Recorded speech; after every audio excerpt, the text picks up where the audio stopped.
¿Qué está pasando?, pregunté, mirando a mi alrededor. Sus caras, llenas de satisfacción, me rodeaban como si hubieran estado esperando este momento con ansias. Mis suegros se inclinaron hacia adelante, disfrutando el instante como si lo hubieran ensayado 1000 veces. Finalmente, uno de ellos habló, con un tono casi burlón. Necesitamos tener una conversación seria. Respiré profundo para mantener la calma y contesté con serenidad. Está bien, adelante.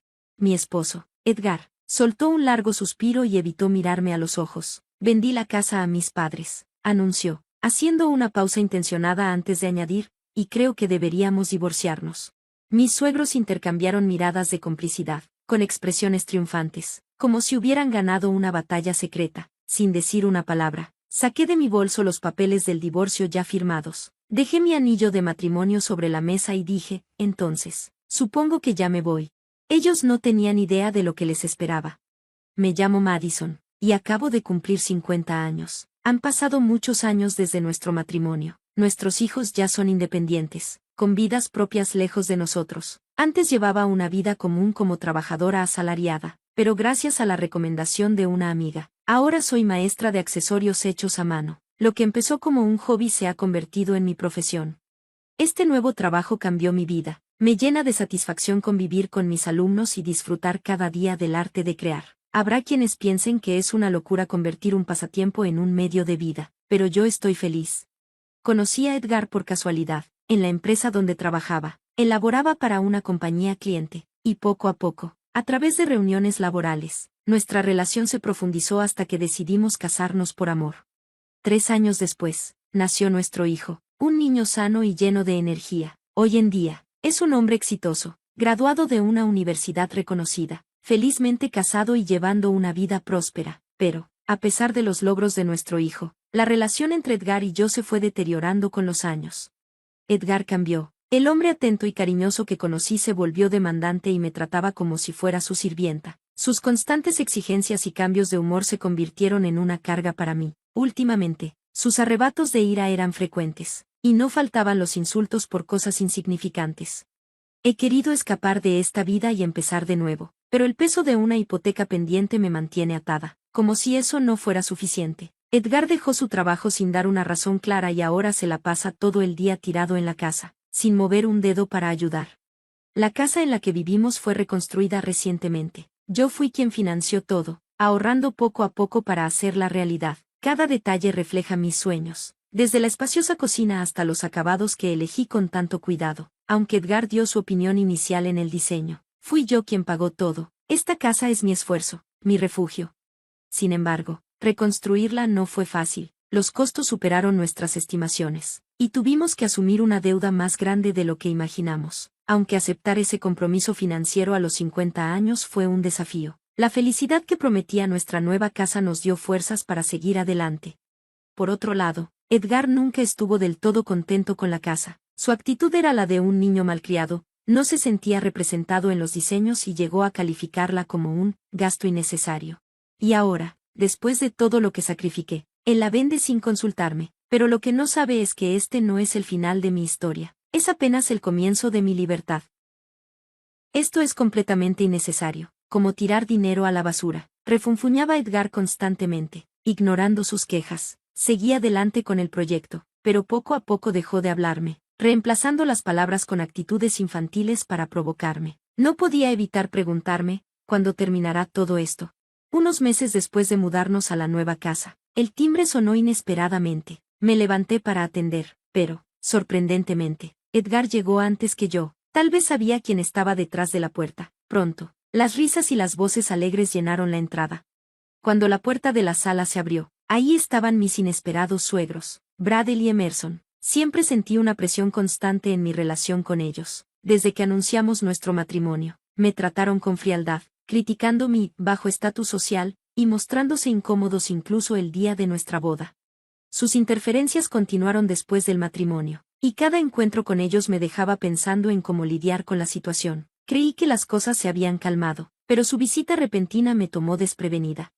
Los saludé con cortesía, aunque sentí una ligera tensión. Sin embargo, pasaron a mi lado sin decir nada, incluso chocando mi hombro intencionalmente. Se maravillaron con la casa, especialmente con la amplia cocina. Y Edgar, orgulloso. No tardó en mostrársela. Cuando regresaron a la sala, sus caras parecían satisfechas. Pero entonces Edgar adoptó un tono severo y me gritó: apúrate y prepara el té y algo para acompañar. Abrumada, me apresuré a atenderlos, pero sus expresiones mostraban descontento. ¿Esto es lo mejor que puedes ofrecer?, murmuró Bradel con desdén. Mientras terminaban rápidamente, Bradel elogió la casa, claramente más interesado en el diseño que en lo que yo había preparado. Está muy bonita, comentó, sin ocultar la envidia en su voz. Edgar, con una amplia sonrisa, invitó a sus padres a vivir con nosotros, ignorando por completo mi presencia. Ellos escucharon con atención y luego se marcharon. Viéndolo salir, sentí cómo se ampliaba la distancia entre nosotros. Ver a Edgar reír y platicar alegremente con ellos, algo que no hacía conmigo desde hace mucho tiempo, hizo más profundo mi malestar. Tras la invitación de Edgar, las visitas de mis suegros se volvieron constantes. Al principio venían unas pocas veces al mes, luego varias veces a la semana, hasta que finalmente era casi diario, y aunque su presencia aumentó, sus críticas tampoco cesaron. Edgar, lejos de detenerlos, parecía alentarlos con su silencio. Las acusaciones de Edgar hacia mí se volvieron frecuentes. Me culpaba de no escucharlo, de afectar la felicidad de nuestro hijo, y de prácticamente todo lo que salía mal. Sus quejas eran interminables. A pesar de enfrentar estos desafíos, rara vez expresaba mi frustración. Mi respuesta habitual era disculparme, aunque la situación no fuera mi culpa. Pero la paciencia tiene un límite, y el mío estaba al borde. Pronto, mis suegros empezaron a llegar incluso cuando yo no estaba en casa. Regresaba y encontraba evidencias claras de su presencia: latas de cerveza, botellas vacías y manchas de alcohol en la alfombra nueva. Aunque les pedí que fueran más respetuosos, mi casa comenzó a oler a alcohol y descuido. Edgar, lejos de colaborar con los gastos o la limpieza, se dedicaba a quejarse. Sus hábitos de juego se sumaron a mis preocupaciones, con boletos de apuestas usados que aparecían en la casa regularmente. Intenté explicarle los riesgos del juego y cómo afectaban nuestras finanzas, pero parecía no importarle. Una noche, después de una pérdida considerable, le dije: ese dinero viene de mi trabajo, Edgar, no puedes seguir gastándolo así. Él solo encogió los hombros, como si no le importara. Un mes después de las visitas constantes de mis suegros, comencé a notar que llegaban en horarios en los que sabían que no estaría. Sin embargo, un día regresé temprano y los encontré instalados cómodamente en mi sala. ¿Qué están haciendo aquí?, pregunté, con la voz tensa. Ellos intercambiaron miradas, y uno respondió con un tono sarcástico: solo venimos de visita, querida, no es como si estuvieras aquí para recibirnos. Su actitud indiferente y sus palabras dejaron claro que me consideraban un estorbo. Cansada de sus insultos y de la falta de respeto de Edgar y sus padres, supe que había llegado al límite, pero en lugar de dejarme llevar por mis emociones, decidí que era momento de tomar cartas en el asunto. Y entonces, en medio de todo este caos, ocurrió algo inesperado. Un día, mientras se suponía que yo estaría fuera, los suegros llegaron de forma inusual, y lo que pasó a continuación marcó el inicio de mi plan. Comenté con sarcasmo: vaya, qué sorpresa. Parece que solo vienen cuando no estoy en casa. Ignoraron mi comentario y entraron con toda la confianza del mundo. Edgar los recibió con una sonrisa y comenzó a guiarlos por la casa, mostrándoles desde la cocina hasta el baño. Al observar cómo revisaban cada rincón con tanta atención, tuve la sensación de que había algo oculto detrás de sus acciones. Incluso al despedirse, llevaban una expresión de satisfacción, como si hubieran confirmado algo importante. ¿De qué se trató todo eso?, le pregunté a Edgar. Él se limitó a encogerse de hombros. No es asunto tuyo, respondió con indiferencia. Su actitud me dejó claro que estaba ocultándome algo. Sospechaba que intentaba manipularme de alguna manera, pero descubrir sus verdaderas intenciones resultaba complicado. No me quedó más opción que observar con cautela. Un día, al regresar del trabajo, encontré un camión de mudanza estacionado frente a nuestra casa, con el logo de una empresa llamada Moving Center. Edgar parecía estar discutiendo algo con el conductor y los empleados del camión. Cuando nuestras miradas se cruzaron, fingió no verme y se metió rápidamente a la casa.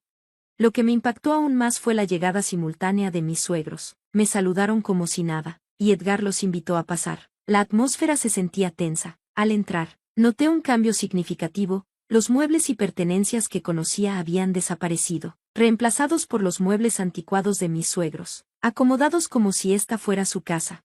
Cuando me senté en el sofá, ellos me rodearon con sonrisas burlonas, transmitiendo un aire de superioridad. Su comportamiento era claramente parte de un plan. pero decidí mantenerme tranquila y esperar. Tenemos que hablar, dijo finalmente uno de ellos, con un tono que casi parecía de triunfo. Preparándome, respondí con calma fingida, adelante. Edgar soltó un profundo suspiro, evitando mirarme. Vendí la casa a mis padres, dijo, observando mi reacción. Después añadió, y creo que deberíamos divorciarnos. Sus padres asintieron, con sonrisas que parecían disfrutar de mi supuesta derrota, pero yo permanecí imperturbable, ya me lo esperaba.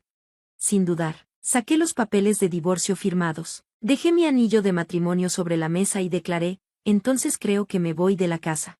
Sabía que algo no cuadraba en el comportamiento de Edgar y sus padres, sobre todo durante sus frecuentes visitas en mi ausencia. Para confirmar mis sospechas, instalé cámaras de vigilancia en la casa, conectadas a mi celular. Durante los primeros días, observé sus conversaciones cotidianas. Sin embargo, un día descubrí imágenes de Edgar y sus padres hablando alegremente sobre vender la casa. Impactada, comencé a planear mis próximos pasos. Buscando un nuevo lugar para vivir, tomé la iniciativa de transferir la hipoteca de la casa al nombre de Edgar. Si querían quitarme la casa, tendrían que asumir los pagos y responsabilidades. La hipoteca mensual, de $1,900 había sido cubierta con mi esfuerzo y trabajo. Dudaba que Edgar y sus padres pudieran con ese gasto, y yo no pensaba ayudarlos. Libre de esa relación tóxica, me mudé a mi nuevo hogar, decorado con muebles nuevos y lleno de paz. Estaba lista para comenzar un capítulo diferente en mi vida. Un día, mientras disfrutaba de mi día libre, el timbre sonó inesperadamente. Para mi sorpresa, Edgar y mis suegros estaban en la puerta. ¿Qué hacen aquí?, pregunté, bloqueando la entrada. Sin responder, entraron con un documento en la mano. Cambiaste el nombre de la hipoteca sin consultarnos, reclamó Edgar, molesto. Con incredulidad, respondí, sí, lo hice. Después de todo, no querían que me fuera. Estaban en shock. Admitieron que estaban desempleados y no podían pagar la elevada mensualidad. Frustrado, Edgar gritó, no podemos pagar eso. Intenté explicarles las consecuencias de no pagar. Si no cumplen, los intereses y recargos aumentarán el monto total. Al banco no le importa su situación. Edgar parecía incrédulo, pero después de buscar información en Internet, su expresión se tornó de angustia. ¿Y ahora qué hacemos?, murmuró su madre, pálida. Encogiéndome de hombros, respondí, tal vez consigan un trabajo. Es hora de empezar de nuevo. Desesperados, intentaron apelar a nuestra historia juntos, pero yo no cedí. Ya hice mi elección. Ahora ustedes deben asumir las consecuencias de las suyas. Finalmente, debido a su incapacidad para pagar, se mudaron a un pequeño apartamento en las afueras. Edgar consiguió un trabajo de medio tiempo, apenas suficiente para mantenerlos. Mientras tanto, mi vida siguió adelante. Mi blog de manualidades empezó a ganar popularidad, y con los cursos y talleres que impartía, mis ingresos se duplicaron. Sin intención de volver a casarme, decidí construir mi felicidad por mi cuenta. Al encontrar un viejo libro de cuentas del inicio de mi matrimonio, recordé los momentos difíciles, pero lo coloqué de nuevo en el estante con una sonrisa. Ahora estaba lista para escribir mi propia historia, llena de paz y éxito.